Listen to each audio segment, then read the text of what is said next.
PTI का future जो है वो ख़तरे में पड़ जाएगा। लड़ भिड़ के जो है वो इलेक्शन की डेट तय होगी, इलेक्शन के मामला तय होंगे। और ये चूँकि पहली दफ़ा होगा इसलिए ये तजर्बा भी नया होगा। इंडिया में तो ये होता रहता है कि मरकज़ के इलेक्शन और सूबों के इलेक्शन अलग अलग होते हैं, पाकिस्तान में ये पहली दफ़ा होगा। तहरीक-ए-इंसाफ सड़कों से शुरू होने वाली और पॉपुलैरिटी पाने वाली जमात एक बार फिर सड़क पे आ गई है। ये तहरीक-ए-इंसाफ की कामयाबी है, नाकामी कहेंगे, या फिर आप समझते हैं कि तहरीक-ए-इंसाफ का नया जन्म?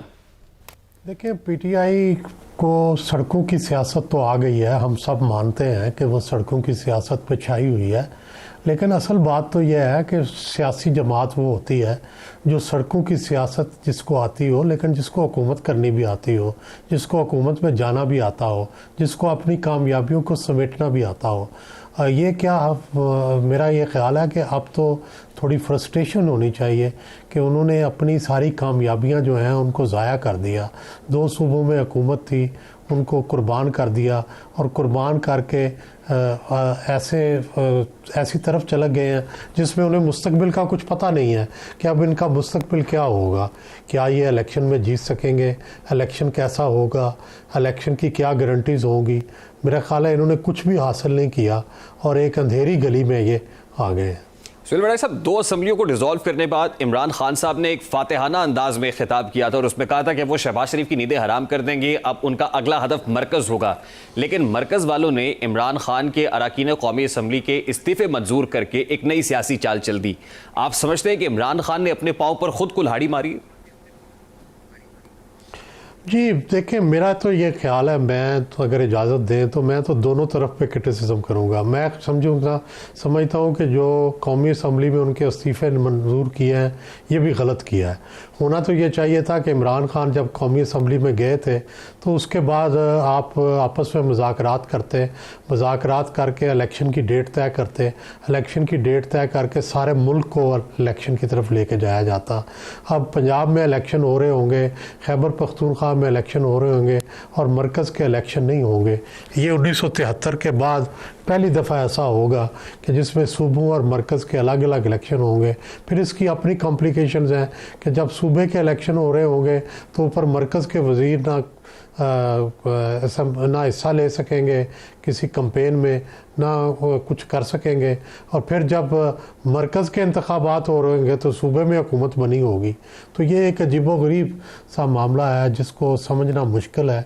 और ये चूँकि पहली दफ़ा होगा इसलिए ये तजर्बा भी नया होगा। इंडिया में तो ये होता रहता है कि मरकज़ के इलेक्शन और सूबों के इलेक्शन अलग अलग होते हैं, पाकिस्तान में ये पहली दफ़ा होगा। जी सुहेल साहब, correct me if I am wrong, हमारे यहाँ 77, फिर उसके बाद 85 में 93 के अंदर इलेक्शंस मरकज़ और सूबों के मतलब कुछ दिनों के वक्फों से तो होते रहे हैं, उसके बाद फिर ये इकट्ठे होने लगे। लेकिन कतई नज़र इस बात से मरकज़ में इस्तीफ़े मंजूर करके वफाकी हुकूमत की स्ट्रैटेजी तो बड़ी क्लियर दिखाई दे रही है कि जब तक इमरान खान ने सूबाई असम्बलियाँ डिसॉल्व नहीं की थी, वफाकी हुकूमत दावत दे रही थी कि आइए आप असम्बली में बैठे, हम बातचीत करते हैं। इमरान खान उस वक्त तैयार नहीं थे, वफाकी हुकूमत ये चाहती थी कि सूबाई असम्बलियाँ डिसॉल्व ना हो, लेकिन इसके बावजूद इमरान खान ने किया। तो क्या दूसरी तरफ से भी अब एक मैटर ऑफ ईगो है, वो समझते हैं कि आपने अपनी कर ली, अब हम अपनी करके दिखाएंगे, तो ये तो डेडलॉक रहेगा, फिर मुल्क आम इंतखाबात की तरफ ऐसे हालात में बढ़ता हुआ देख रहे हैं आप? जी देखिए, अल्टीमेटली तो इलेक्शन तो होने हैं इस साल, लेकिन इलेक्शन डेडलॉक के नतीजे में हो तो वो तो कोई अच्छा नहीं है। बेहतर होता है कि इलेक्शन कंसेंसस के नतीजे में होते। इलेक्शन तो होने हैं, क्योंकि इलेक्शन को टालने के लिए आपको सुप्रीम कोर्ट को इन्वॉल्व करना पड़ेगा, आपको कॉन्स्टिट्यूशन से बाहर जाना पड़ेगा, इजाज़त लेनी पड़ेगी, वैसे नहीं हो सकता। इसलिए इलेक्शन से तो दौड़ना बड़ा मुश्किल है। लेकिन सवाल यह है कि क्या इलेक्शन लड़ाई के बाद होंगे या इलेक्शन सुलह के बाद होंगे। बेहतर होता सुलह के बाद होते और आपस में इलेक्शन की डेट मुकर्रर करते। और अब बजाय इसके कि लड़ भिड़ के जो है वो इलेक्शन की डेट तय होगी, इलेक्शन के मामला तय होंगे। सुहेल साहब, आपको नहीं लगता कि वफाकी हुकूमत भी जो इस वक्त उनका तर्ज अमल है, लगता नहीं है कि जल्दी वो इलेक्शंस कराने के, कंडक्ट करने के मूड में हैं? जी नहीं, लगता है कि वो ये चाहते हैं कि सूबाई असम्बलियों के इलेक्शन पहले हो जाए और फिर कौमी असम्बली के इलेक्शन बाद में हो। और वो पता नहीं कब हो, वो पता नहीं अक्टूबर में हो या उससे भी आगे टालना चाहेंगे। लेकिन बहरहाल कॉन्स्टिट्यूशन तो ये कहता है कि इस साल में इलेक्शन होने हैं। और इलेक्शन होने चाहिए, कॉन्स्टिट्यूशन को फॉलो करना चाहिए। मेरा बड़ा सादा सा सवाल है आपसे सर, अगर इलेक्शंस मतलब सूबाई असेंबलियों में भी होते हैं, सूबे के लेवल पे इलेक्शंस होते हैं, तो ग्राउंड पे आपको क्या दिखाई दे रहा है? क्या वो वेव जो इमरान खान साहब की बनी थी आउस्टर के बाद उनकी अपनी हुकूमत की, वो वेव बरकरार है, उसमें कमी आई है, वोट बैंक कम हुआ है, बढ़ा है? आप क्या देख रहे हैं? देखिए, कोई अभी इसका टेस्टर तो नहीं है, कोई ऐसा पैमाना तो नहीं है जिससे पता चल सके कि कम हुए हैं, ज़्यादा हुए हैं। अंदाज़ा ये है कि उतने ही होंगे जितने के बाय इलेक्शंस में थे। उसके बाद चूँकि कोई इलेक्शन नहीं हुआ तो इसलिए उसका अंदाज़ा करना मुश्किल है, लेकिन बाय इलेक्शन में साफ ज़ाहिर हुआ कि इमरान खान बहुत पॉपुलर जा रहे हैं। लेकिन ये जो निगरान हुकूमतें हैं और जो इसके बाद का मामला है, ये हमेशा उलट होता है। ये निगरान हुकूमतों की स्ट्रेटजी क्या होगी, क्या ये एहतसाब करेंगी, क्या ये खामोशी से वक्त गुजर जाने देंगी, क्या ये सिर्फ इलेक्शन कराएंगी, क्या ये उनसे पूछेंगे भी, क्या उनकी कारनामे हाईलाइट करेंगे, नहीं करेंगे। ये एक नई सूरत हाल होगी जिससे गुजरना होगा, और मैं लगा उसके बाद ही हम ये कह सकेंगे कि इलेक्शन कैसा है और इमरान की पॉपुलैरिटी क्या कायम रही है या कम हुई है। क्योंकि मुझे ये लगता है कि ये निगरान हुकूमतें जो है ये कोई इमरान के लिए ज़्यादा फ़ायदेमंद नहीं होंगी। सुहेल साहब, एज फार एज पंजाब की निगरान हुकूमत इस कंसर्न, इससे पेशतर के अभी कुछ दिन गुजरते तकर्री तैनाती से पहले और बाद में जिस तरह का रिएक्शन पीटीआई की तरफ से आया है और इलेक्शन कमीशन के बाहर आज एहतजाज किया है, अब देखिए जो बाइडन से शुरू होने वाला बयानिया यानी इंटरनेशनल रिजीम चेंज ऑपरेशन के बाद जैसे जैसे लोकल इस्टेब्लिशमेंट के ऊपर, लोकल ऑपोजिशन के ऊपर मलबा गिराया गया, यहाँ तक कि हुसैन हक्कानी के ऊपर गिराया गया, अब वो होते हुए मोहसिन नकवी तक आ गया है। क्या ये जस्टिफाइड है, आप समझते हैं? नहीं, बिल्कुल जस्टिफाइड नहीं है। बिल्कुल आइन के मुताबिक, आइन के अंदर जो लिखा है, और बड़ा आइन के अंदर वाज़े तौर पर लिखा है कि किस तरह केयर टेकर चीफ मिनिस्टर का इंतखाब हो, उसके मुताबिक इंतखाब हुआ है। बड़ा साफ शफाफ, सारे नाम वाज़े थे, उन नामों में से एक नाम का इंतखाब हुआ है। तो मेरा ख़्याल है कि इस पर एतराज़ करना बिल्कुल नाजायज़ है, और इस एहतजाज करने से तो निगरान हुकूमत को जो है आप अपने ख़िलाफ़ करेंगे। ये करना नहीं चाहिए, इनको ये एक्सेप्ट करना चाहिए। और जो भी एम्पायर मुकर्रर हुए हैं, अब उनके देखें कि वो किस तरह कंडक्ट करते हैं। अगर कोई वो ऐसी बात करें फिर तो एहतजाज बनता है। अगर वो कभी उन्होंने कुछ किया ही नहीं है, अभी सिर्फ वो नॉमिनेट हुए हैं और आपने एहतजाज शुरू कर दिया है, तो ये तो ज़्यादती है। इस तरह के एहतजाज से कोई रिलीफ पीटीआई को मिल सके, या इस सोच के तहत जैसे चौधरी परवेज लाई कहते हैं हम सुप्रीम कोर्ट का दरवाजा खटखटाएंगे, आपको लगता है कि ऐसा कोई रिलीफ का ऑप्शन पीटीआई के पास ये दबाव डालने जी, ये सिर्फ दबाव डालने की कोशिश है, और पीटीआई हमेशा दबाव में रखने की कोशिश करती है।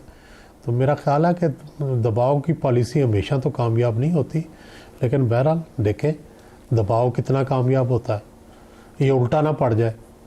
ठीक, यानी आप समझते हैं कि ये काउंटर प्रोडक्टिव भी हो सकता है? जी हाँ। और काउंटर प्रोडक्टिव इन सेंस अगर मैं इसको मजीद अगर सिंप्लीफाई करें व्यूअर्स के लिए, तो इमरान खान साहब तो खुद दो हुकूमतों के शेल्टर्स में थे, यानी केपी की हुकूमत थी, सूबाई हुकूमत पंजाब की उनके पास थी, सिक्योरिटी प्रोटोकॉल ये सब कुछ था, अब नहीं है। और फिर केसेस भी ऐसे हैं कि हर रोज़ एक नए बादल होते हैं और वो गहरे ही होते चले जा रहे हैं हर गुजरते दिन के साथ। वो तोशा खाना केस हो, वो ममनुआ फंडिंग केस हो, वो इवन टेरियान केस हो, नाहली की तलवार भी लटक रही है। तो क्या ऐसे इम्प्लीकेशंस भी इमरान खान साहब पर देख रहे हैं आप? जी डेफिनेटली, ज़ाहिर है उन्हें इस प्रोसेस से गुजरना पड़ेगा। ये सारे चीज़ें चल रही हैं उनके ख़िलाफ़, और बड़ी देर से वो बच रहे हैं, और लोग कहते थे कि जनरल बाजवा की वजह से बच रहे हैं। तो मेरा ख्याल है देखें अब जनरल बाजवा का जो पोस्ट सिनेरियो है, क्या उसमें भी वो बच पाते हैं या नहीं बच पाते।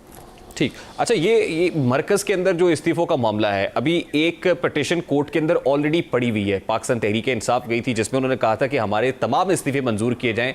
ये 11 इस्तीफ़े आपने मंजूर क्यों किए? और उसके बाद हमने देखा कि 35 इस्तीफ़े, फिर 35 इस्तीफ़े, अब 43 इस्तीफ़े। तो 43 तो कल भी कौमी असम्बली के बाहर एहतजाज कर रहे थे, और उन्होंने कहा कि हमने ईमेल्स भी किए हैं स्पीकर को कि इस्तीफ़े मंजूर ना किए जाएं। तो आप समझते हैं कि यहाँ पर कोई रिलीफ का ऑप्शन पीटीआई के लिए मौजूद है कि मरकज़ में वापस जा सके? मेरा ख्याल है मिलना चाहिए। मैं ये समझता हूँ कि अगर इमरान रिकन्सिलिएशन की तरफ बढ़े और वो कोई बातचीत करने की कोशिश करें या कौमी असम्बली का दरवाज़ा खटखटाने की कोशिश करें, तो उसमें उन्हें मदद करनी चाहिए।